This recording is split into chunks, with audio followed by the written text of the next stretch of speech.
And mentalism, that's one of the key foundations. It's we learn things that other people don't know that allow us to do things that are seemingly impossible. Now that directly relates to business, it relates to relationships. So I'm gonna give you some mental magic and some little mind hacks that you can carry with you. There's gonna be a couple takeaways here that I think will really serve you well, because they've served me very well. So with that being said, quick poll. How many of you believe it's possible to predict the future? If you think it's a possibility, clap your hands. Accurately? Accurately. With specificity. Round of applause. Half of a clap. And how many of you do not believe it's possible to predict the future? Round of applause. Okay, that's still not everybody. How many of you aren't sure? That's fair as well. Round of applause if you're not sure. Haven't formed an opinion. And then how many of you just don't really care? Round of applause.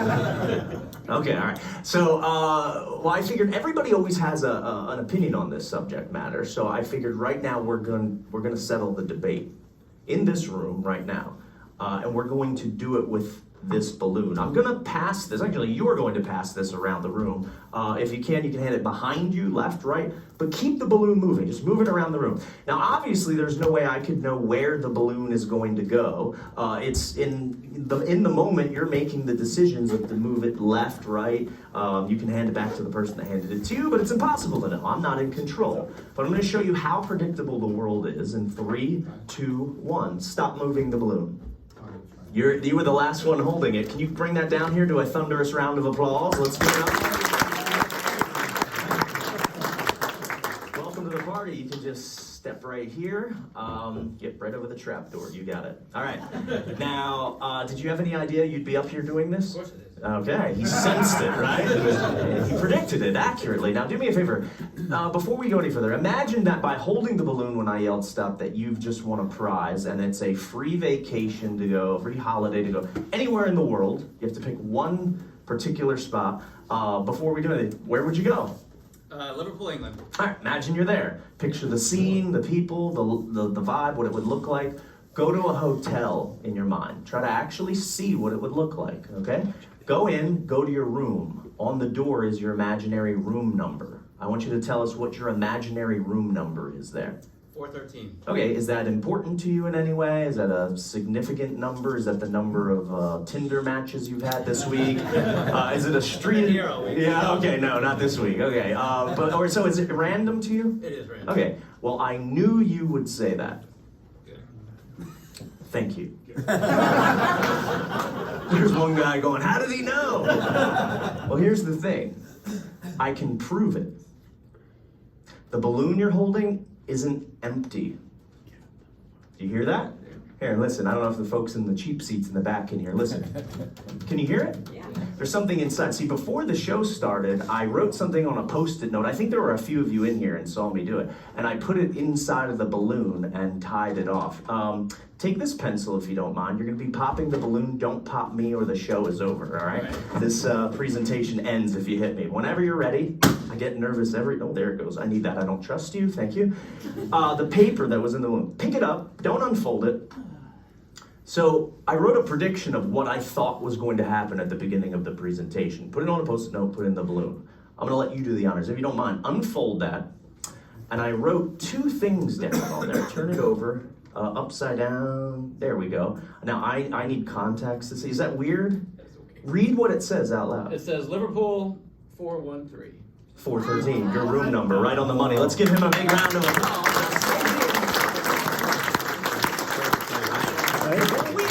Now, there is a point to this. Bear with me. We're going to do one more thing.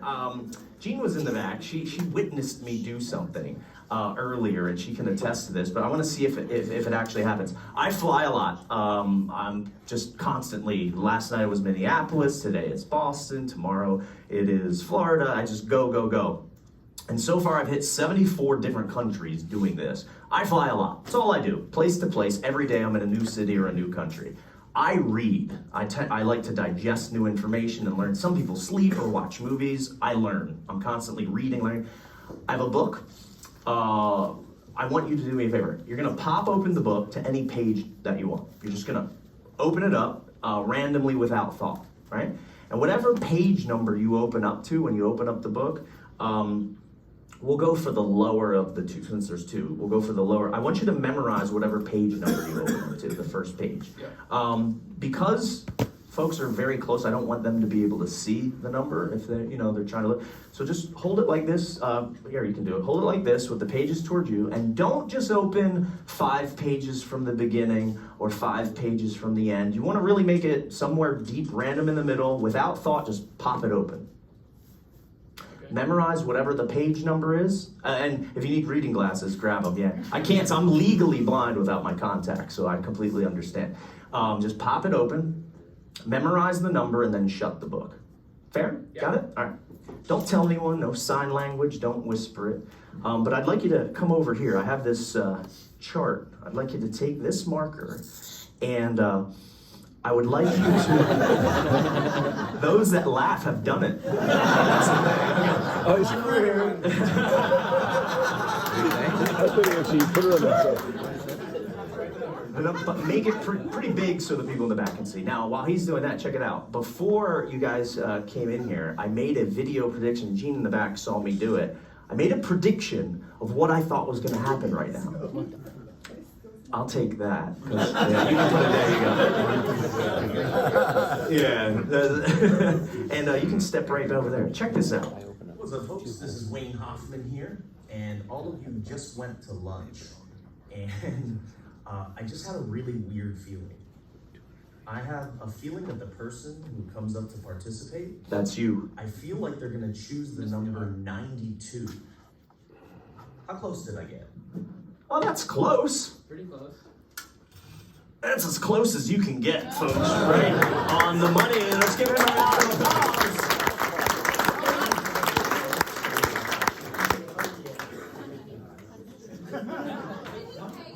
So is it possible to predict the future? Absolutely. I say yes, it is, with extreme accuracy. Not in a supernatural sense, right? I never said supernaturally. We can predict traffic patterns, we can predict weather. I live in Southwest Florida, and we predicted a massive hurricane was gonna come through. And they told me this, and then I look outside and the sky is clear, and lo and behold, the hurricane came. How?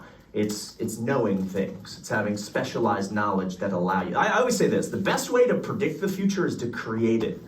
Then there's no questions. So, now, how did I come to be here? Who am I? I'm not a world famous superstar David Copperfield by any means, but I'm gonna give you my journey in a nutshell. So I grew up in Reading, Pennsylvania. It's ranked as one of the, if not, actually I think it hits, in 1 year it hit the poorest city in the United States of America. It topped murders per capita. It beat out Detroit 1 year. I mean, it is what it is. That's where I was born. My mom was a waitress. My dad worked in an aluminum foundry, very blue collar, salt of the earth thing. And this is what happened. I find a magic shop in my hometown. And I go in and I am hanging out with card cheats and mentalists and mind readers and magicians and all this stuff. And I go back home and I start telling my parents, I say, I'm gonna be a famous magician and a mind reader, and I'm gonna travel around the world, and I'm gonna read people's minds, and I'm gonna be on TV. And of course, as any rational parent would say, okay, little weird kid, you're nuts. Go back in your room and play. Let's fast forward. I've been on every major television network in the US and beyond. Now I'm hitting Europe, BBC. I've filmed shows in South Korea. And I've done it all. I've done everything that I set my mind out to. I literally only have one major specific goal from that time till now left. So it worked. And my parents wanted me to take the safe route. Why don't you work for a bank? Or, being an entrepreneur is tough. And they got that part right. But I did it. And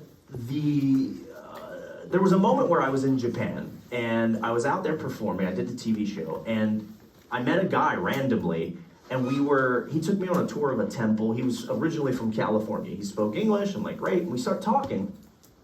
And I kind of gave him my life story. I told him about all these things, and he said, well, how did you do it? What did you do? because there's a lot of people that want to be on TV and they want to take their profession to a high level. And I started to think about it. I said, well, you know, I think this way. And I started to lay out my way of thinking. He said, dude, you need to write a book. I'm like, I'm not going to write a book. I'm not an author. And lo and behold, after pondering this for so long, I'm like, you know what, I'm going to. I ended up writing a book called Mind Candy, which some of those ideas in the book I'm going to share with you now. Analyzing how from the poorest possible, no connections, no way of doing anything, I lived the impossible dream. I mean, if I told all of you to go be a mind reader, you know, right now, where do you even begin? So I boiled it down. People like simplicity and processes. So I created a kind of a 4-step plan to achieve what I consider to be anything, almost making magic. You know, as an illusionist, my job is to make the impossible. Anything you say, I can create somehow, or create the illusion of. So let's start from the top. How many of you have ever played roulette, or at least familiar with the game? Okay, most of you. If you're not familiar, the game of roulette is simple. They drop a ball, this wheel spins, the ball spins, and it lands on one of the numbers. And you have to predict, you can predict the specific number it will land on, or you can attempt to predict the color or a section. So the thing with roulette is eventually this little board popped up. I forget what decade, I don't know if it was the 1970s. They started, I'm not sure when it was, I'll have to Google it, but they started putting the past numbers that showed up here, 2 reds and then a run of blacks and then a red one. Why? Because it's psychological trickery. People will look at this run of black numbers and say, well, a red is due. A red is due. We gotta put the red, you know. Taking the green, there's a green slot, sometimes 2. Take those aside. The 2 main colors are red and black. You have an equal chance of hitting any one of those numbers on the wheel, regardless of what has happened in the past. The odds and the statistics remain the same, regardless of what happened in your past here. Now, I thought it was a unique perspective to take that and add it to the game of life. People will tell themselves false stories. They will say, well, I could never achieve this, or I could never create this product because of my past. Oh, it's not in my field. Or I'm too old to get in that business. Or I can't do that because of this thing happening in my past. But it's trickery. You're telling yourself a false story that isn't real. And I think anybody in this room that is in business, one of the biggest hurdles is the psychological stuff. We all know how to do business, transact, write contracts, set things up, systems. Your biggest hurdle is your mind. And that takes, you know, shape in many forms, whether it's self-doubt, imposter syndrome, other people telling you things. You know, one of the things I did early on, and I think it helped me, was I put in earplugs, man. Everybody that told me I couldn't do anything, I literally just put in earplugs. And the tough thing is, as many of you I'm sure know, it's tough when people you love tell you that you can't do something or shouldn't do something, or mentors might tell you, no, you're nuts, don't do that, that's ill-advised. And sometimes you just have to put in earplugs and do it anyway, because everything that you see in the world exists because someone thought of it, and there was likely someone standing right next to them telling them it was impossible to do. This projector hanging from the ceiling, there were people that sat there and thought, how can okay, let's draw it and sketch. That exists. This building exists. These tables, everything you see exists, and it started as a thought. And so taking these thoughts and these things we want to create and not telling ourselves a false story and attaching to it, this false story to it, I think is a baseline concept. And again, you may have already heard these things, but I think it's important. This is a wild story. And again, it's an example of this. I put the notes in my phone here. I didn't memorize the story. So I'm going to read this to you. It says, she was born into poverty in a small town to a teenage single mother who was a housemaid. Until the age of 6, she lived with her grandmother, who was so poor she was sent to school wearing dresses made from potato sacks. This is not a movie, this is real life and actually happened. Potato sacks, really, actually. And you might be far removed from that, even being a possibility. But yes, potato sacks. She was later sent to live with her father, who was an abusive alcoholic. Her childhood was marred by more than poverty and rootlessness. She was raped at 9 years old by a cousin, then again by another family member, and again by another family member. She became pregnant at 14 as a result of the sexual abuse. Her son was born prematurely and died shortly after birth. To summarize, she was born poor, abused, and raised with no opportunity for success. And that's a hell of a hand to be dealt. I mean, you're starting out of the gate, let's just say not with a silver spoon in your mouth. At the time that I first initially created this slide, she was worth $2.8 billion and is the wealthiest self-made woman in America. So whatever you brought in here, whatever your mentality is, or whatever story you have, when you walk out of this door, you're allowed to reinvent yourself without any regard to your past. And it's hard, because we take our jobs and our finances and we try to create an identity out of that. Your job is not your identity.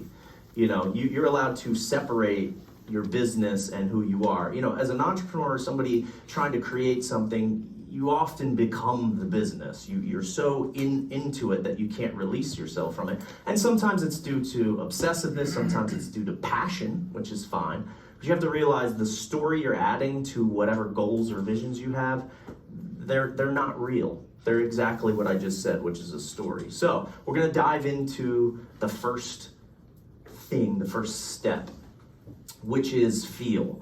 Every single thing we get as humans is taken from a feeling. If we are thirsty, we drink. If we are hungry, we eat. If we are tired, we sleep. These are physical feelings and emotional feelings.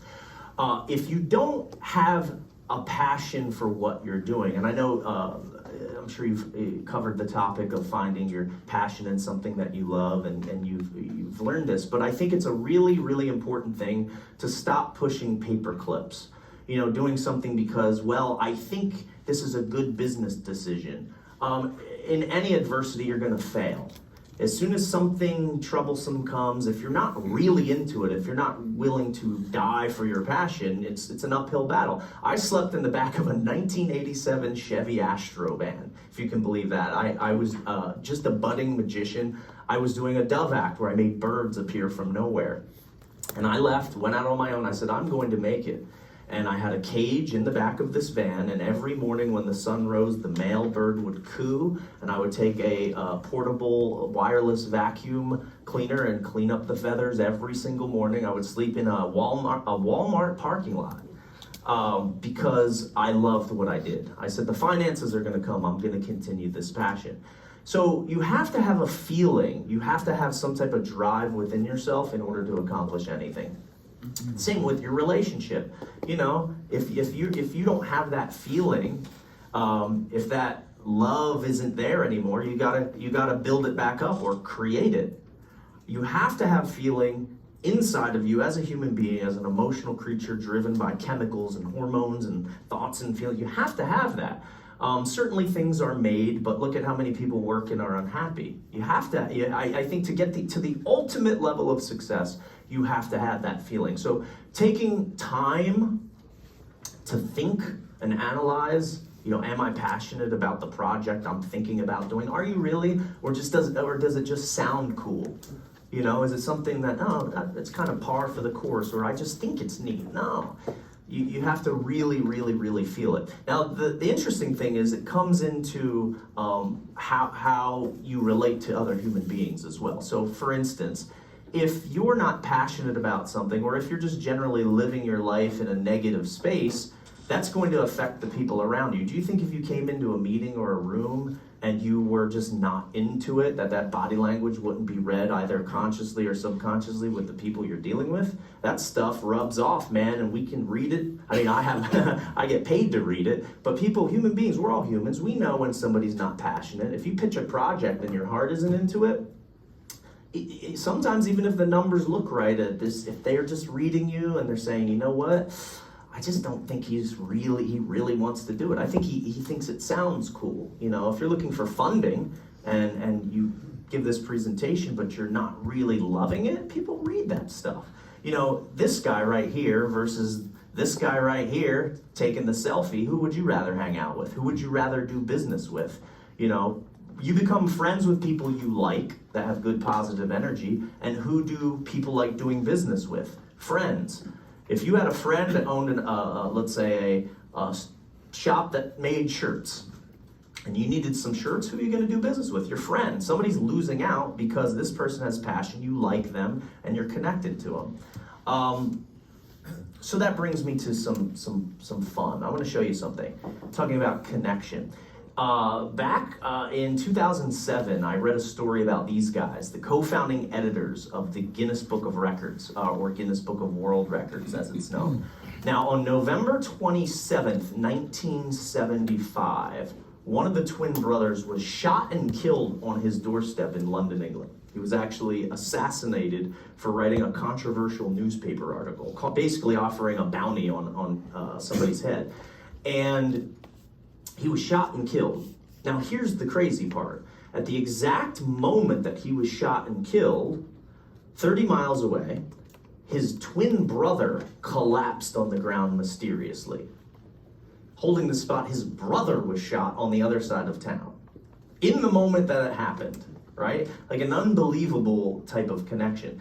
So while I was studying this, I got a phone call from NBC out of nowhere, and they basically said, Wayne, we heard you're a weirdo and we want to put you on television. And they did. I went on NBC, primetime national television, for 5 weeks. I got to take the place of Deal or No Deal somehow. I ended up on TV. And they said, make some stuff and make it weird. And so I was studying this concept to put in the show. For this, I'm gonna need 2 people to participate. I want to show you something wild. I need 2 people, preferably 2 people that know each other. Whether you're friends, do business together, you've known each other for, quite some time. As long as you're not complete strangers. So I see 2 hands instantly in the back together, and I saw a half of a hand. You want to do it? Hey, come on out. Let's give him a round of applause. Give it up, give it up, give it up. Watch your step. And you are? Christy. And? Jimmy. All right, Jimmy, I'm going to ask you to step on the opposite side. I don't trust people in groups. And thank you for volunteering. I saw your hand go up. Whoever it was that you were looking for, they just beat you. They beat you to the punch. It's all right. This is still cool to watch. For how long approximately have you known each other? Ish. A year. A year, great. Okay. Now let's see. You have short sleeves. You have long. Do you mind? I don't know. You have 2 choices. You can either take the jacket off, or you can roll your sleeves up. As long as you have airflow around your arms. It's whatever's more comfortable. Cool. Let's see, boom, boom, cool, great. I want the 2 of you to face one another and look at each other right now and memorize what each other looks like right now. Take a look at their outfit. Notice details here, like her glasses peeking from her pocket just below here. You can see the bracelets. Here you can see his tattoo peeking out. Get the details, memorize what you can.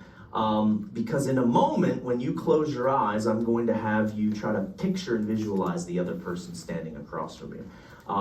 So really get, see how the light maybe is shining down on them. Get those little tiny details, like I said. Their style of shoes, where the shoelaces are. So I'm going to give you 27 minutes of complete silence while I take a break. I'm joking, you don't get 27 minutes of silence. It gets awkward around minute 4, I have found. But I do want you to truly get that image in your mind. Take a moment, get the details, the little wrinkles and the way the shirt flows and the scarf.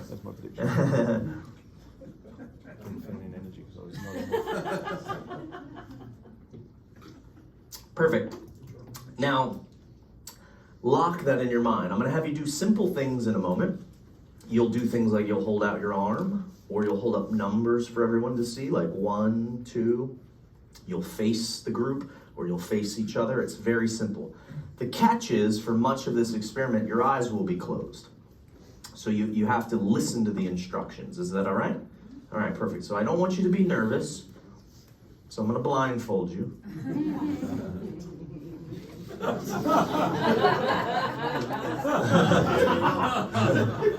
He's done this before, apparently. I won't ask any questions. Are you ready? Get one last look. Awesome. Now I'll just leave a loose knot. You can feel free to adjust it if need be. Is that comfy? Yeah. Can you see him? You cannot. Awesome. Are you ready? Let's do it. Now, same thing, just get one last look. Let's rock and roll. Now, from this point forward, all you have to do is listen to the sound of my voice. Is that all right? Yes, sir. Can you see her? No. Excellent. Listen to the sound of my voice from this point forward. I want both of you to drop your arms down by your side. This is your time to relax. You get a little mini vacation. I want you to take a deep breath in. Exhale. And breathe normally. I want the two of you to try to remember what that person looked like standing across from you. Remember the details, what they look like, what their clothing looked like, any jewelry, tattoos. Get all the little details in. Every little thing that you can. Take another deep breath in. And I want both of you to hold out your, left arm straight out, palm down. You want to aim toward each other a little bit here, fingers together and a little lower. And I want you to imagine that right now there's a weird spark of energy that goes up your fingers, across your shoulders, down into your other arm. Imagine it goes into your spine, your knees, your toes, your calves, down into your feet, up your spine, back up to your head, your hair, your face. Imagine this energy is consuming your entire body, but it's a good thing and it's relaxing. And most importantly, imagine it's connecting you. I want both of you to slowly lower your arm down by your side. I want both of you to turn and face the group. Now, in a moment, I'm going to be taking an object, something very soft and gentle, and I'm going to brush it on one of you. What I want you to do, both of you up here, is I want you to memorize anything you feel. So for instance, if you feel, let's say, 2 feathery brushes down your right leg, right? In your mind, you will memorize to yourself, it was twice down my right leg. Okay, so again, where you feel it and the number of times you feel it in each location. Now, if the two of you up here understand your instructions, just nod your head so I know you're with me. Yeah? Great. So, before I do anything, for everyone watching, I'm going to connect something known as an aura, okay? Some people claim that humans have an energy that surrounds you. Some people claim they're different colors and they can see them and so on. I don't see auras, I don't see the colors, but they say when you connect that energy, you can get something really amazing to happen. And that's what we're going to do right now. So I'll ask both of you to keep this in mind. You're going to feel these things maybe, let's say, 3 different places on your body, and you might feel 2 different types of sensations, but I promise you it'll be very easy to memorize, okay? So just pay attention to your body. But right now, I'll ask both of you to hold out your right arm straight out, palm down. Excellent. And during this process, while I connect this energy, these auras, you're not gonna feel anything, because I'm not physically doing anything to you right now, but just pay attention to your body. And everyone here is watching. So again, I'm not touching you physically, that's why you're not feeling anything, but if you feel some stuff, you'll memorize where you feel it and how many times. Just keep your arm extended.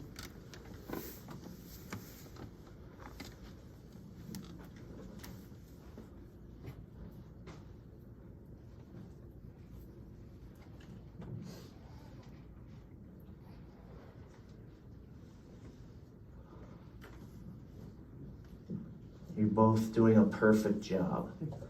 Now I'm going to start asking you a series of questions starting right now, and I want you to answer these questions with your body language and not your mouth. Keep that arm extended and listen to my voice. Question number 1. If you felt me take something and brush it down your arm or wrist, that general area of your body, I want you to take your left pointer finger and right now touch it and hold it to the spot where you felt that. Interesting. Mimic the motion with your finger on your arm of how you felt it. Was it a brushing motion, a tapping? Brushing. Drop all your arms down by your side. You can relax. I want you to think back to when you felt those gentle brushes down your arm a moment ago, and I want you to try to remember the number of individual strokes you felt. When you think you can remember how many times you felt it down your arm there, I want you to take your right hand, hold it high above your head, and hold up the number of fingers that corresponds to how many times you felt it there. Twice, right on the money. Drop your arms down. Next question, listen to nothing other than the sound of my voice. If you felt that on your, I guess, let's just say your head or your face, that general area of your body, I want you to take your right index finger, your right pointer finger, and touch it and hold it to the spot where you felt that. Shut up. That's wild. You're both doing a perfect job. Take that same hand, hold it high above your head, and show us the number of times you felt it there. Once, right on the money. Drop your arms down. Ticklish brushes, gentle things are one thing. Oftentimes people won't even feel it. It's just so soft. But, you know, if you do, like, I don't know what you want to call them, 1 or 2 pokes or prods, if you will, it's more discerning. It's more, you know, you feel it more, you know, it's something more for sure. So certain, if you will. If you felt those pokes or prods, I want you to take your right hand, and if you can reach it, try to touch this exact spot where you felt those. On your back, yep. Take your right hand, hold it up high, show us the number of individual pokes you felt back there with that pen. Right there, 2 and 2, right on the money. Drop your arms down.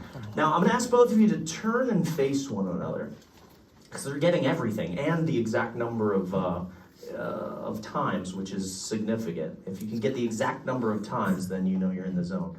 I'm going to just add an extra one in. I test to the point of failure. They're still going, so we're going to still rock and roll. If you feel something, I just want you to work with me. You just kind of work with me while I do this.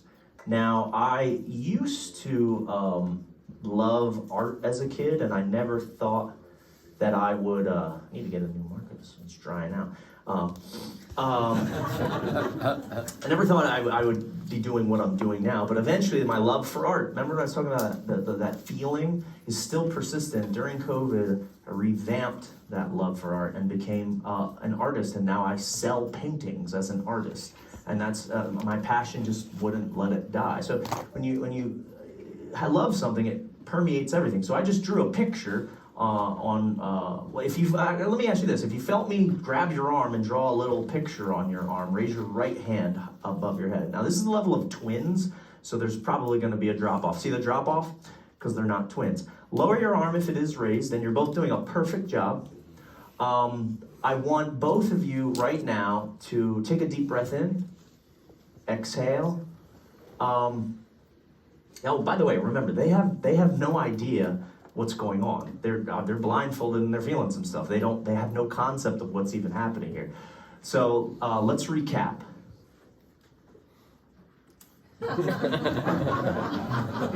I don't care who you are, that shit's funny. Never mind. I want both of you to hold out your right arm straight out, palm down, and imagine that energy is going to leave your body. Goes from your toes to your knees to your waist, shoots out of those fingertips, it's completely gone. Grab the blindfold from the back of your head, loosen the knot, and take it off to a thunderous round of applause.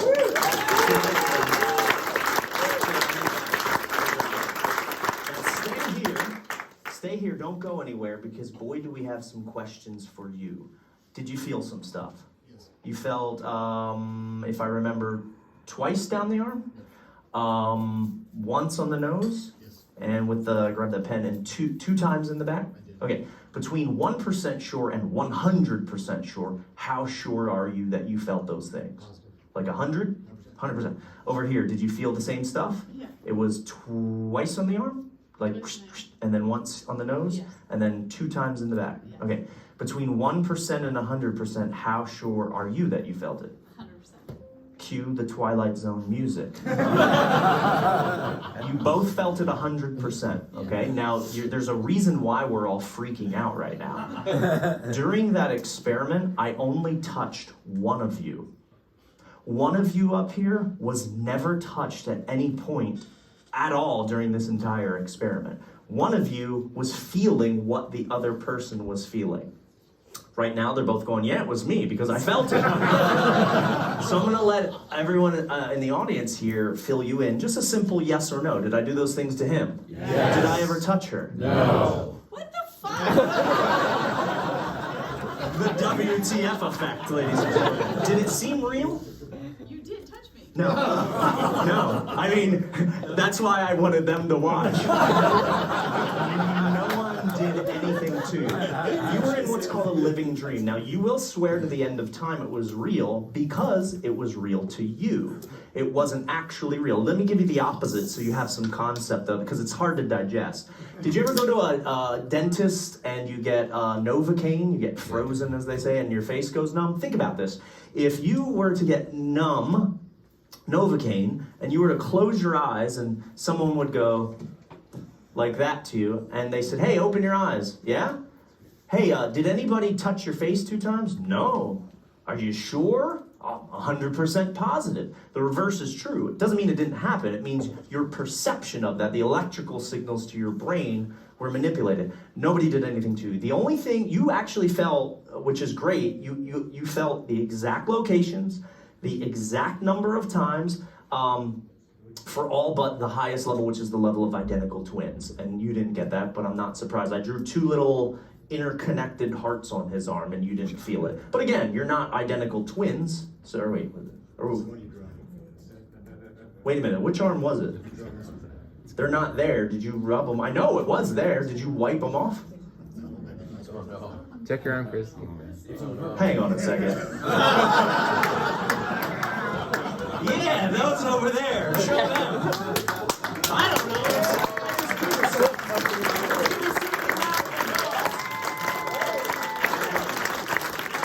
What the fuck?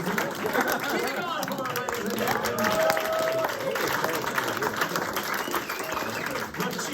She's you touched me. Keep it going. They did a great job. Please, one more time.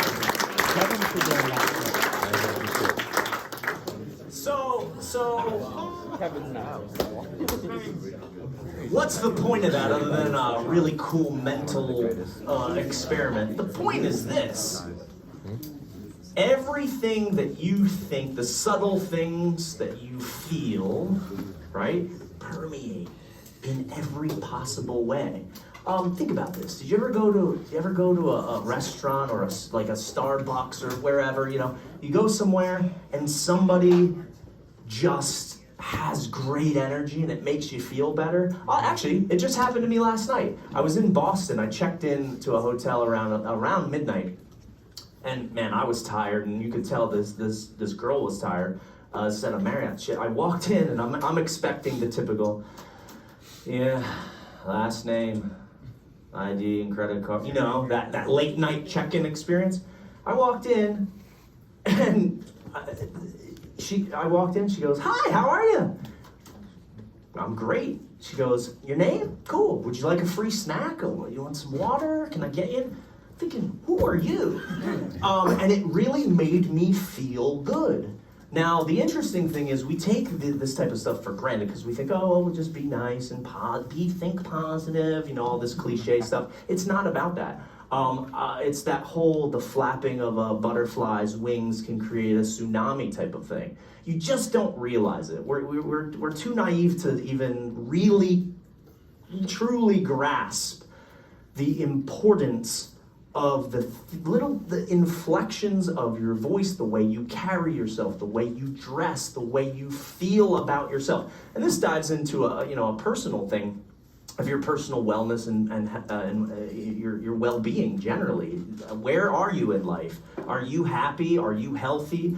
I would venture to guess, and this is maybe this group is ahead of the curve, but I think generally people are not where they want to be. They're not the pinnacle of their vision of health. You know, they just don't make a plan or an action to get there. But I think having these internal things, how you frame it, coming in and being the person that you want to be will affect everything. And you're not going to see, that's the problem. We don't see the instantaneous results. It's not like if you walk into a room and all of a sudden now all your dreams are fulfilled, you're the most successful and happy and healthy, and it doesn't work that way. It's the long game, you know? So who are you in the world? If I was casting for a movie and I hired you as actors, what would your role be? We are all actors playing the part of an adult.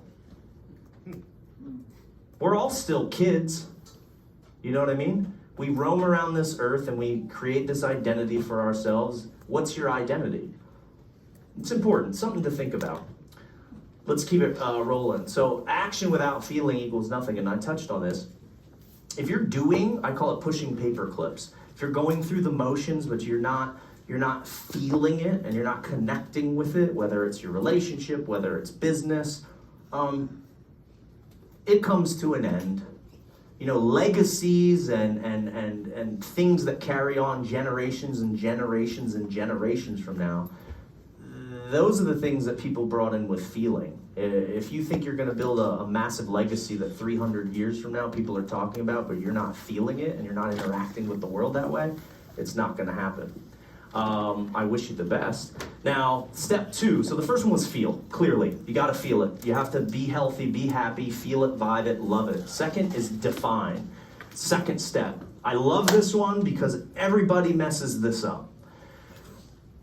When I ask people, again, talking out there, I say, what do you want to do? Like, what is your dream? Or what are your goals? Oh, well, they say, well, I'd love to be famous. And I'd love to be rich. That would be cool, you know, successful and happy. Cool, man. You can't be any of those things. You can't, because for every single person, that experience and that definition is different. You know, earlier, in the earlier presentation, she said that lady wanted to just go 4 hours away. That was like her pinnacle of success, to travel for physical being to a location 4 hours away. Wild, right? So people don't the reason we don't get what we want is because we don't define it well enough. I mean, truly deep, like really deep down define it, okay? So successful, happy, rich. You can't be rich. What is rich? To some people, rich is having $500 in their pocket. To some people, that means 7 vacation homes, $18.4 million in the bank, you know, $1 billion exit of a company. I need 7 Ferraris, a Bentley, and a Porsche. Okay, that's your barometer, that's your definition. At least you have it. Then you can boil those things down into specifics and money and make it into a project. You know, it's funny because people love saying what they want out of life, but they don't define it. But when you go to a restaurant, oh, I would like a filet mignon. I need it the high, you know, high grade Wagyu. I want the peppercorn sauce on the side. You have gluten-free bread. Can you do me a favor? Can you keep the sauce on the side? You get so specific in a food order, but your goals are successful, happy, or, you know, whatever it may be. Successful, you know, revenue generating company. That's not specific enough. You know, you have to, I always say, you have to order your meal. When the waitress comes over, the waiter, you don't just say, well, bring me some food. You have to get specific in order for it to come into your life. Now, how do we do that? Which comes simply to the next thing. You know, if you think you've defined what you want out of life or out of business, to really, I encourage you, really take a look at it. The more you can, what I like to do is this. I like to think of any project that I do in the form of a movie. I say, I am an actor in the movie, and there's a script, and I write out the specific script. Who are the players? What does it look like? I play the whole thing out with such specificity that I can see it happening. And when you get that mental picture in your mind, it sticks with you. And that's when it's more likely to become a thing. Now, obviously, as you all know, you have to plan and execute whatever this definition is. You have the definition. I wanna bring in revenue of X number of dollars, and then you can break that down per month, per week, per day, per hour, per minute. You have to create a plan. Now, this is one of my favorite things. I ran into a gentleman, became friends with this guy many years ago by the name of Steve Hardison. And he has a colleague, Steve Chandler, and they brought up a question that I think out of anything today that I present, this question really will, there are two moments that I think will be a strong takeaway. But this one, what's the next doable action? If you have a to-do list, some people don't use to-do lists, some people do. Raise your hand if you use a to-do list. Let's take it. Okay, I think that's a common thing. Take it out. And this isn't one of those things where I'm going to ask you what's on your to-do list, but please do it for my sake, and this will help you. So please take out your to-do list. I'll do it, because sometimes I have to remind myself of these things. Your reminders, your to-do list. Open it up and take a look at it, just for a moment.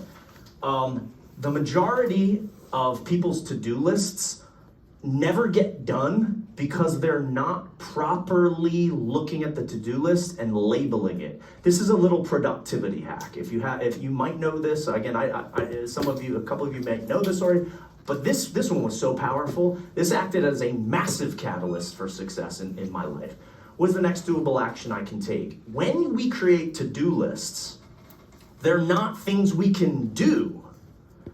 Right? That's why they never get done. The thing you type into your phone is something that can't actually be done. So let's give you an example list. And I keep your list open because I really want you to grab at least one thing and change it while we're in this room so I can affect some specific change in your life before you leave here. Check out this generic to-do list. Let's say your car's broken down. You know, it's sitting at home, one of your vehicles is broke down, you wanna fix it. So you write, put in the to-do list real quick, fix car. Okay, cool. Number two, the paint on my house, it's 20 years on, it really needs to be done, so I gotta paint the house, I gotta put that in there, because every time I pull in my driveway, I see it, it makes me not feel good, so I wanna fix that feeling. Number three, my phone, it's the iPhone 2, and it's time to upgrade, right? So I gotta upgrade my phone. Check it out. Fix car. Unless you're going out with a toolbox and getting in there with greasy hands and fixing that car, you can't do this. Paint house. Unless you have the paint and have the brushes and the ladder, you can't go, you're not gonna put, well, maybe you are, maybe you have it, but it's unlikely you're gonna be painting your house. Number three, upgrade phone. If I told you, please upgrade my phone to the newest iPhone right now, could you do that? You can't. It's not a doable action. I can't do it, you can't do it.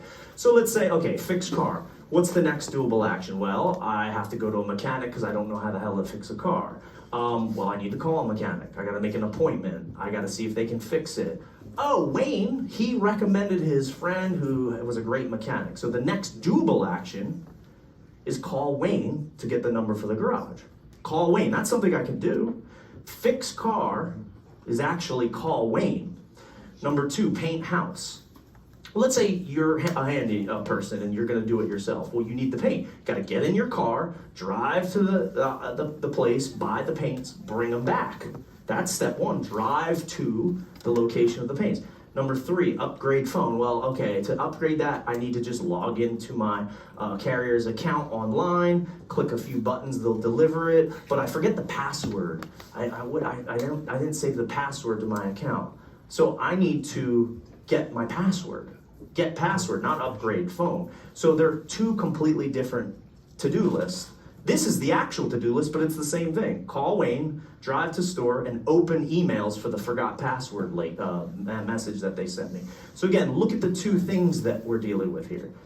They're completely and utterly different. Look at these lists. They're the same end result.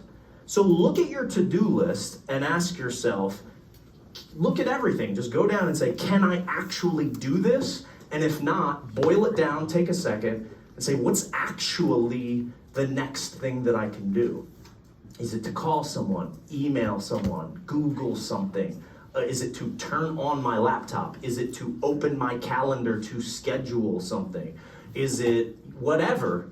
whatever the doable action is. And if you scan your to-do list, you'll find a ton of these. Again, that has sped things up throughout my journey. So a little tidbit, but look at your to-do list. And if there's something you can change, by all means, change it now. And then later on, go through when you're laying in bed in your underwear, scratching places we don't want to talk about. You can just go through and look at all your things and see if you're doing it. The last thing here is a hurdle for a lot of people, and that is the do. People love talking. You know what I mean? We love, oh, well, I have this project in the works, and oh, yeah, well, I got, yeah, da-da-da-da-da-da. We love planning. But when it comes to the execution, it's not tangible until you actually do it. And that's where the storyline comes into play, being a human telling yourself the false stories. I'll give you a little story. I did the Ellen DeGeneres show circa 2000, oh my God, I think that was 2008 as well. 2008, got on the show and appeared, and when you're in the entertainment industry, every milestone you have people in your circle watching you, you know, and some people are, oh, well, this person does the TV show, then that person does it, and your competitors, if you will, you know, you're seeing what they're doing. Well, I was on, and a guy came up to me at an entertainment conference, and he was like, Wayne, I saw you were on Ellen, man. Oh, congratulations. He goes, man, I would love to be on Ellen, you know. Hint, hint, help me get on. And I said, sure, man. I said, hey, I'll give you the contact. All you got to do, probably just send them a video, show them what you do, and you can get on. There's a human being, and all they do all day is look for people to put on the show. So I gave him the contact information. And back then, every fall, I would do these entertainment conferences where I would showcase my show, and then potential buyers would watch and decide if they wanted to hire me. So they're in a different city every week. So I went to the next one, and he was there. And I said, hey, what did they say? You know, did they watch your video? Did they have any thoughts? What's the status? And he goes, well, I didn't email them. I didn't reach out, man. I'm like, what do you mean? You told me your life dream was to be on the Ellen show. You wanted to do this. I said, why didn't you contact them? Well, I don't think my video's good enough. You know, they're probably not going to want a guy like me because my thing is too weird and da-da-da-da-da-da. I'm like, dude, just pull the trigger. You have to execute and do it fast. You know, dreams come fast or slow. They're either reality or they're not.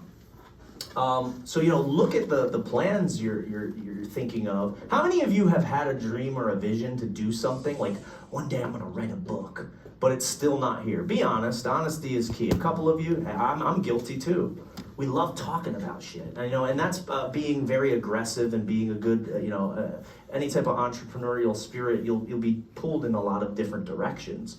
But I think to focus like a laser beam. If you saw a green laser beam shoot through this room, and you left here and you went home, and I asked you, how many laser beams did you see? Oh, I can tell you, it was this green laser beam right through the room, right? But if I asked you how many light bulbs you walked past while you were here, you could never tell me. And a lot of people's minds are like light bulbs. We have all these great ideas blinking and on, but they're not focused enough. You know, you can pick up a phone right now and make something happen. You can just make the call, do the thing. You know, it might be terrible to start. It might not, your project won't manifest itself instantly, but you got to do something. You got to take a physical action and interact with the world. You know, you can't do it alone either. You have to interact with other people. Now, I'm very excited about this one. I don't know how we all ended up in this room together right now, but I can tell you this. This statement, somehow through a series of wild adventures, has led me here.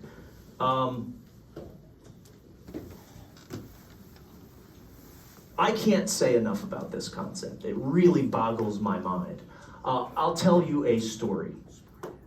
A group of us got together. We were at the Wyomissing Family Restaurant in Wyomissing, Pennsylvania, which is where Taylor Swift is from, by the way.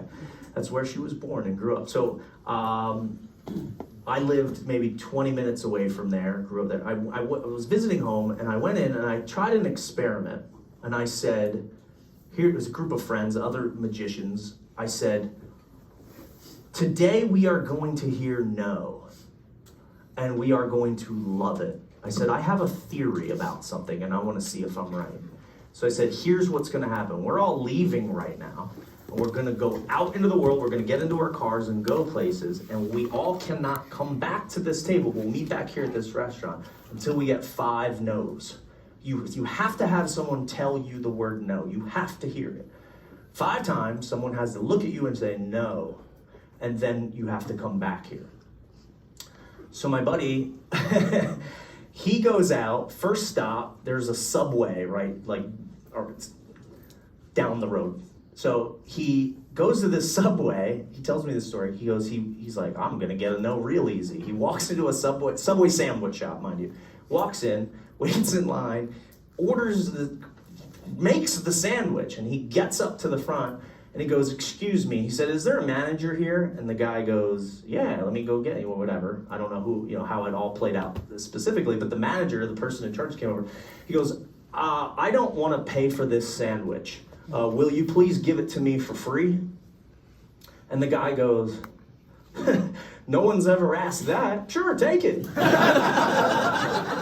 And he's like, what the? So now he's got this sandwich he doesn't even want because we just finished eating at the diner. So now he's like, oh, thanks. And he leaves, and then he goes into to Redner's, which is a grocery store in the area. So he leaves this sandwich in his car, and he goes in. He's like, all right. I'm really going to dig in now. He goes into this grocery store. I think it was a Redner's. Anyway, irrelevant. So he walks in, and you're sweating. We're all doing these things, by the way, all in parts of town. He's sweating, and he is in whatever aisle, let's say the cereal aisle, so you can picture this, and he sees this lady, kind of cute, whatever. He says, she was pretty good, man. I'm like, all right. So he walks up to her, and he's just like, okay, here we go. Hi, excuse me. I just saw you here looking at the pasta, and I think you're just really hot, and I was wondering if I could have your phone number, and will you go on a date with me? Like, almost creepy, like very aggressive and weird. And she's like, wow, that was real forward. I love it. Let me give you my number. And what we found was, it was hard to get a no. Way hard. It was easy. It was easy to get a yes, hard to get a no. Way easier than we thought it was going to be. And so I started to analyze this concept, and I started looking at it from a mathematical, analytical perspective. Yes lives in a world of no. You cannot have one without the other. You will not live on this earth, in this realm, having all of your dreams fulfilled every single time, because you're gonna have a no. But yes lives in no. It's yin and yang. You have both. You have a coin that is heads and tails, front and back, yes and no, plus, minus, positive, negative, sunrise, sunset. That's the world we live in. Now, here's the interesting thing. When you look at this word, it instantaneously, consciously or subconsciously, brings up feelings of negativity. And I'll tell you why. When you are a child, okay, and you are a toddler, a little kid, 3-year-old running around, and you do something naughty, no, don't touch that. No, you will not do that. No, you're naughty. And it engraves this thing, no is bad. I feel bad when I hear no. That's old software. And as adults, we have to upgrade our software. You can't be running on the same old system now that you're an adult. So upgrade your software and realize no isn't bad. No isn't bad. No is just a piece of information. And when you start to realize no is just communicating an answer to a question, there's no storyline. It doesn't mean no, you're not good enough. No, I don't like you. No, you're just terrible at life. No, you're an idiot. No, none of that exists. That's self-generated storyline. Again, we're human beings. This is just how the mind operates. If you change this and flip this around to view no as a positive, you will get a massive ROI. Because here's how the math goes out. If I went out into the world and I ask 10,000 people to give me a $100 bill, I'm going to hear a lot of no's. Now let's take the number aside and just look at it tit for tat. If I go out and I just keep asking people, can I please have $100? And I keep doing it over and over, as my no column increases, right, infinitum, so will my yes column. They will both increase, right? Now, when someone tells you no, what do you get? Nothing. However, when someone tells you yes, what do you get? What you asked for. So if you stop fearing the word no and look at it as a positive thing, you will increase the things that come into your life. I can't tell you how many fold. There's no number on it. No is great. I am a no collector. I love no. If I hear no, that means I'm asking. The more no's I hear, the more yeses I'm going to hear. Television shows that I thought were out of my league because I'm just not, I'm not a famous human being. The Today Show, I told my manager, I was like, call him up just to ask him. Ask him if I can be on the show.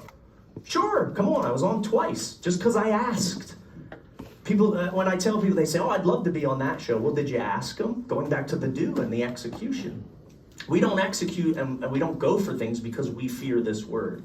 No, I didn't ask for the funding. I didn't approach this person. I didn't ask this person to be my mentor because they're probably busy. They'd probably say no. Well, go hear it.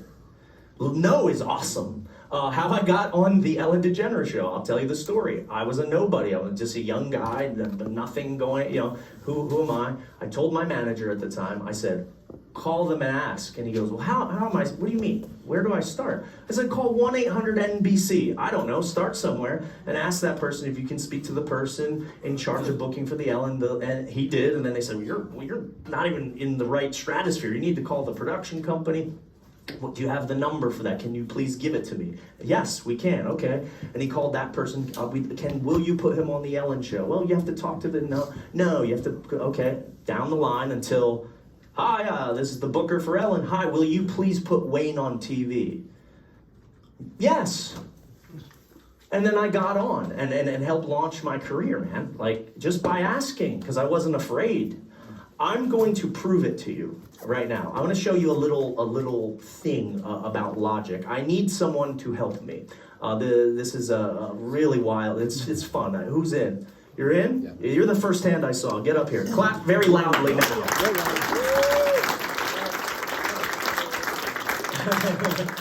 Whichever way is the easiest. Yeah, you can climb over people. They might say no, but it's okay. You can ask. So I started an e-commerce store during COVID. I got afraid. And your name? Ron. That is correct. Just messing with you. I got scared. My whole industry shut down. I'm an entertainer and a speaker, and my whole world revolves on large gatherings of people coming together in a room like this, coughing on each other. I mean, that's just how I made my living, right? So they said, well, that's illegal now. Okay, I'm freaking out. I ended up creating a virtual presentation where I would read people's minds through the internet. And as Steve mentioned, it blew up. I mean, I was live streaming to 75,000 people with Willie Nelson, Billy Ray Cyrus, Casey Musgraves, all these. It blew up. I pivoted. I hate that word. Pivoted. And I created. It's such a buzzword, and if anybody loves that word, I apologize. But and I created this whole virtual thing, and it worked. But I got scared. I totally did in the beginning. I did about 3 weeks of day drinking after, I had a whole world tour cancel on me in basically a weekend. And I got scared. I'm like, okay, what skills do I have? What do I know about? So I started an e-commerce store in a very niche world for magicians. Magicians and mentalists. We love certain types of art, collectibles, Houdini. And I created this.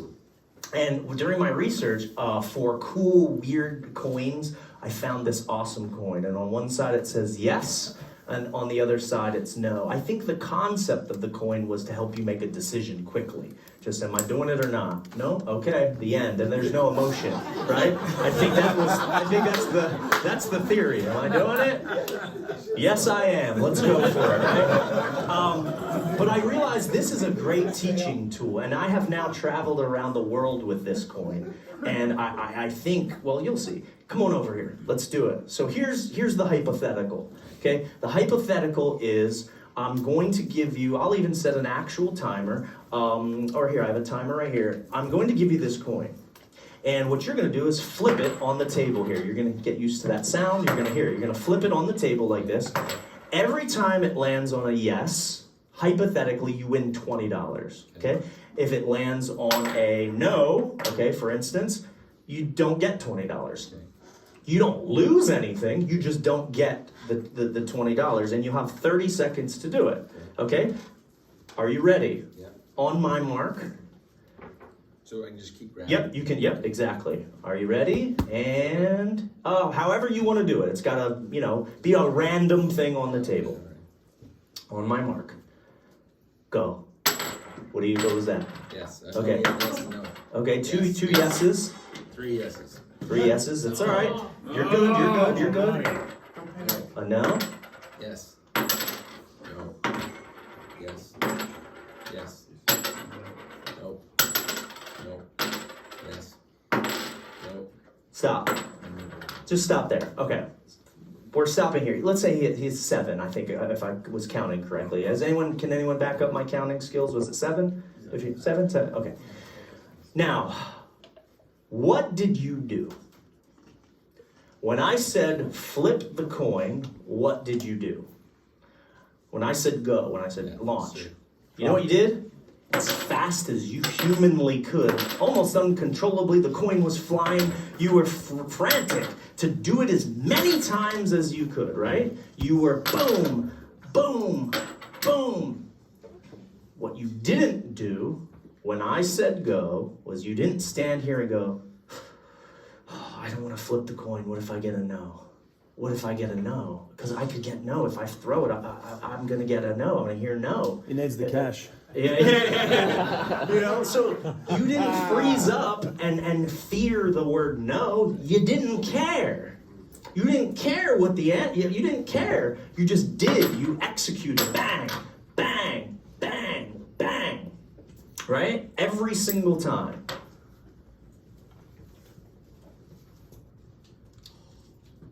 It was 12? There you go. It was 12 there. Here. Yes lives in a world of no. Grab a seat. Clap for him.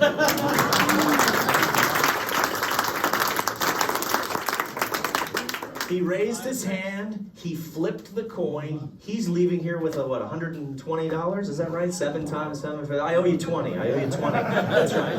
I owe you 20. Get it back. So that's logical, right? If I gave you the coin and told you to flip that, what would you do? Flip the shit out of the coin is what you would do. If you were on a game show, you would flip this as fast as you could. If it was a $10,000 a flip, you flip that, right? Why does it change when we go out into the real world and we're just left with ourselves and our emotions? I don't want to ask. I'm afraid of it. They're probably going to say no. Go jot this down. Put it in your calendar. Do this. Please put this in your calendar.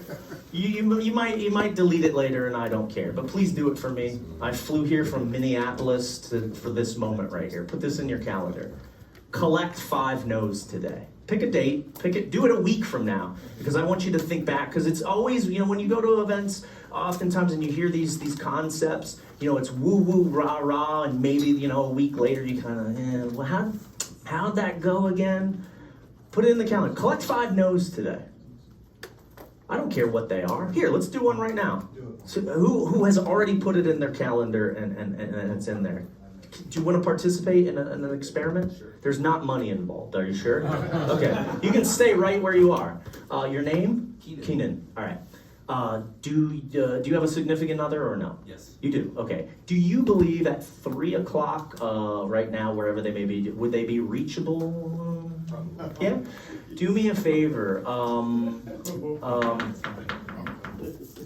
call them right now and ask them that when you see them again, when you come home, ask them if they will please give you a massage. Yeah. Sure, if you don't mind. If you'd like to, they might swear or say things you don't want, but don't tell them any context, just do it. Just say, I'm really stressed. Listen.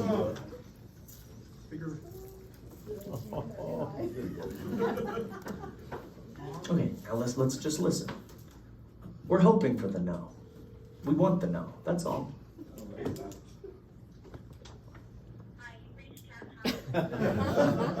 Leave a message. Be genuine. Oh my god. Just like,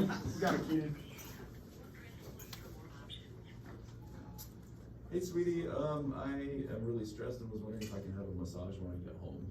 Let me know. Thanks.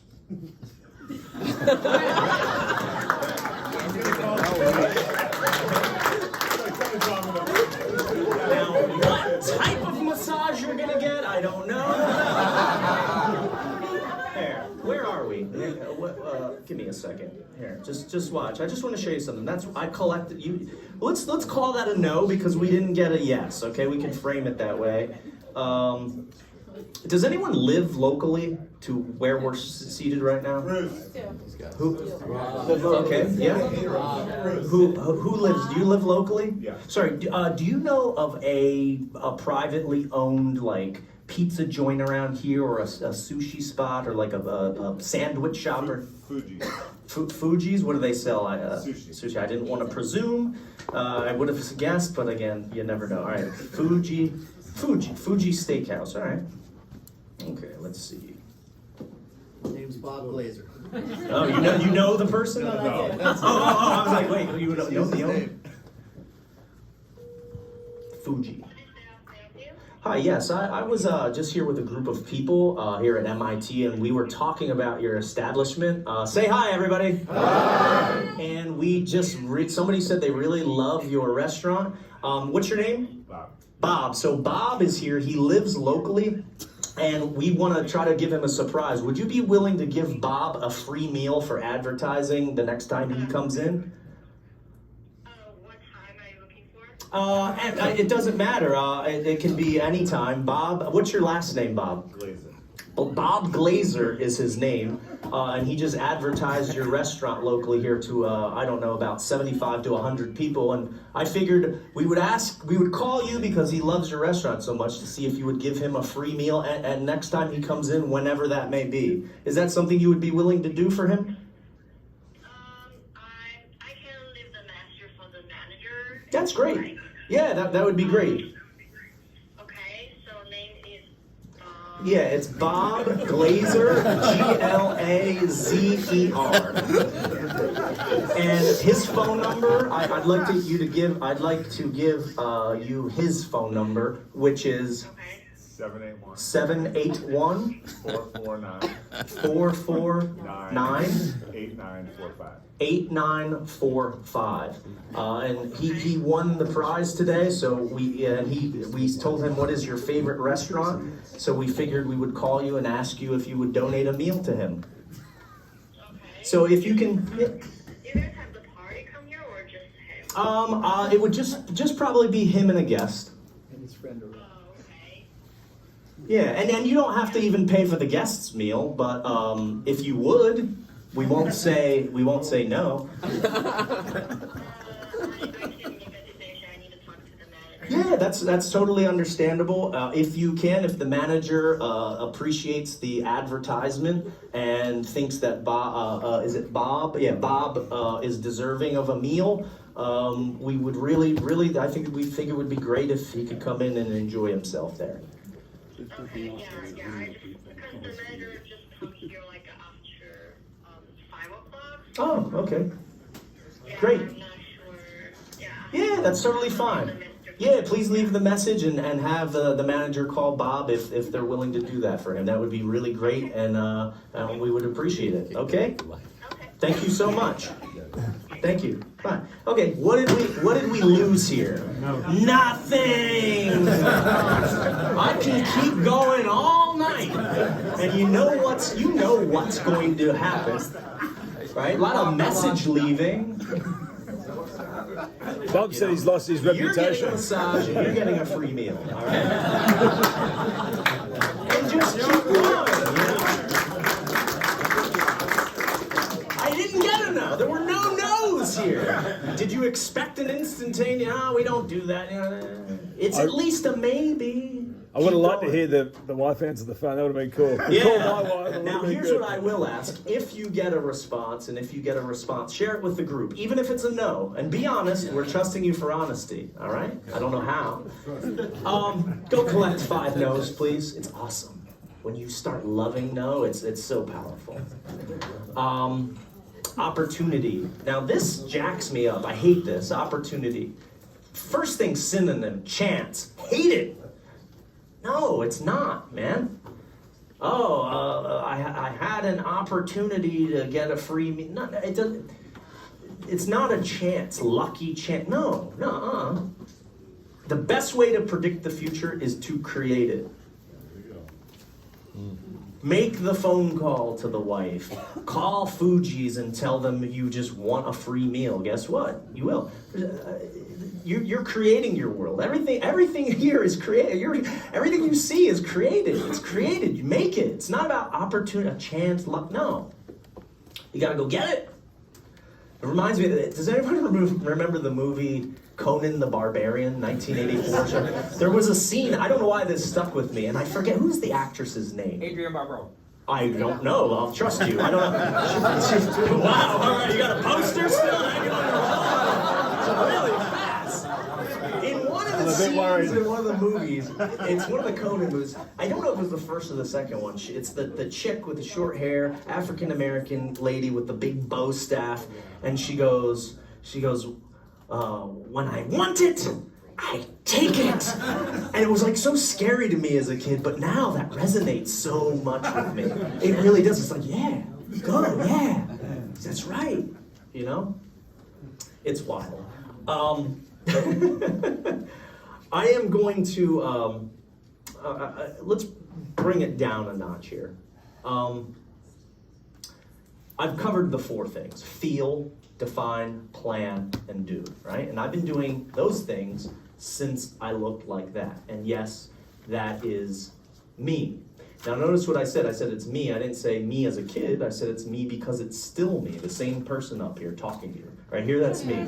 You may recognize me from Children of the Corn. But that's me. One thing that strikes me in the world is how we really don't give love to who we really are. We give so much love to the shell and to the outward feeling of success, and we give the love to, the house and the car and the outward, but like I said earlier, we are all still actors playing the part of an adult.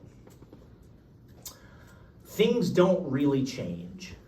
When you're a kid, every day is magical, and anything is possible when you're a child. Right? You could take an empty cardboard box and turn it into a castle or a space shuttle. You take the bubble wrap out, you get a flashlight, and you climb inside, make a fortress out of sheets and pillows. Did anyone ever make a fortress out of sheets and pillows? Is that just me? Okay, cool, right? You had this sense of wonder and imagination and limitlessness, right? That's why when you see these crazy kids in the store screaming and running around with, they grab something, they use it as a sword, it's because they have no limitations. The world is a playground, That's my understanding. Someone talked about play and how important it is. It's paramount, I think, for the human experience. We are all divine spiritual beings having a human experience. And I think, you know, we can get into the systems, feel, define, plan, do, and da-da-da-da-da. But at the end of the day, who is that serving? I think remembering the child that you are will help in your creativity, your inspiration, going inward, man. Take time to think and feel. You know, do is great. Do executes. Do gets things done and makes them tangible. But you really got to serve yourself and take time to do it. You know, be wild, be crazy, do that lunacy stuff. Go out and ask for massages and free dinners and be not yourself. You're allowed to reinvent at the drop of a dime. It's all about being. It's what you're being right now. I always tell people, come from your goals. I had a girl lived in my hometown. I was in LA, my career was going, and she said, I want to be a famous model. And she was pretty, don't get me wrong. But I looked at her website and it said, I'm just a small town girl trying to make it in the modeling industry, da da da da da. I said, what's your goal? She goes, I'd love to do an ad for like a major luxury designer and, you know, be on a magazine or something like that. So I said, first step, be that person. Be the person you want to be. Don't go toward a goal. Be right now. Just be, right? So I said, change your website. Say, I'm a model who works internationally for luxury brands around the world and, you know, da-da-da-da-da. She was a shot girl at a club. I wonder if that club's still there. That was a fun time. Anyway, fast forward, she landed Gucci. She did it. She's one of my biggest fans now. She said, Wayne, you really changed my mentality. I never thought I could do it. I thought I was just this small town. I'd be a shot girl forever. And she moved to LA and has her own brand and is making just buco de niro now. So, you know, it boils down to, like I said, being authentic, analyzing who you are inside, creating systems. If you want to memorize the 4 steps, I use FDPD. I always think fire department, police department. Feel, define, plan, do. Fire department, police department. That and go collect a no. Every day I try to collect some no's just to see what happens. And it's amazing. But again, why? To serve that little kid. Like, we're all trapped in adult bodies. It sucks, right? We're here, but you gotta go inward. I wanna try something right now. I want everybody here to do me a favor and let me rephrase that. Do yourself a favor. Close your eyes for a moment. Just do it. I'm not gonna steal your wallet. Close your eyes, and I want you to picture yourself as a child at any age. Maybe recall a photograph of yourself.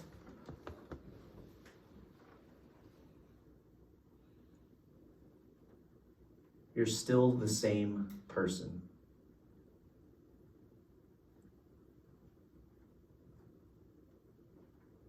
Slowly open your eyes, and here you are years later in a house, in a building, in a classroom, but you're still the same person. When you leave this door, who you be, how you interact with people, what steps you take to achieve whatever it is you're trying to go to, that kid is watching, you know, and make them proud. I want to try an experiment. Who can see what's left of my Pepsi here? Raise your hand. Yeah, it's a silly question. And thank you for grabbing me Pepsi. I had that in my rider. I need it. You had Coke, but thank you. Watch this.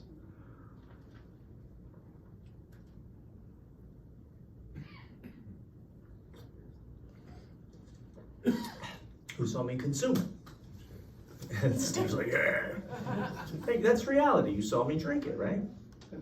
Now I want you to use imagination, the kind you had when you were a kid. The real kind, when you believed things, right?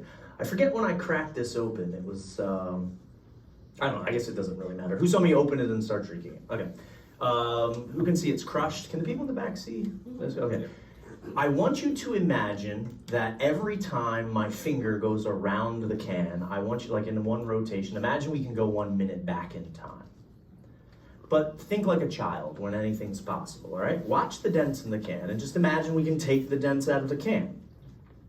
Now, if you start to believe something and you start to believe it strongly enough, eventually that thought can become a reality to you. Notice when, like I said, when you take a cardboard box and you climb inside, it becomes a castle because you believe it is, right? How many of you had an action figure, like a G.I. Joe or something, and played with it and you were in a war in your mind? Raise your hand, right? Because you made it your reality. Well, I truly believe that once you begin to have those feelings of wanting something, let's say I'm thirsty right now, a primal feeling of thirst, right? You feel it, define what it is that you want. I define I would want to have a Pepsi right now, right? So you feel it, you define it, plan it. How am I going to get there? Through actionable steps. I'm going to become a human time machine, and I'm just going to go back in time. And then you try to execute that, right? Now, slowly but surely, in my mind, I'm going back in time. Now, for everyone watching, I might seem like a lunatic, right? It's impossible. You can't travel through time. But I believe you can. I believe we can go far back enough in time to create whatever it is that we want. Now, I'm just using my imagination here, but if I squeeze here and here, in my mind now we're, getting to the point where we have a can that is going back in time, but we still have a hole, right? But if I imagine I can grab the hole and throw it away, again, sounds crazy. I'm imagining I'm throwing away nothing. If I grab nothing and throw it away, I have a lack of nothing. And a lack of nothing is the presence of something. And if we go far back enough and we believe that the something should theoretically become a seal, right? And tap on that. Is that resealed? It's resealed. Now, if you reseal it, now let's imagine we can fill it up. Now listen, there's nothing there yet. Just imagine we can refill it. Come on, just refill it. It's getting heavier. It's getting heavier. Pepsi fucking comes out of this. That's filling up. Keep going. That's completely filled. Now make it cold again. Why not? It's getting colder. Now, my theory in life is this. It's very simple. Go inside yourself, find the child, use your imagination, start loving the word no, and feel, define, plan, and do. And remember, above all, imagination is extremely powerful. So I'd like to make a toast to all of you. Oh, didn't I? Oh. Cheers, everybody. That's the end of my presentation.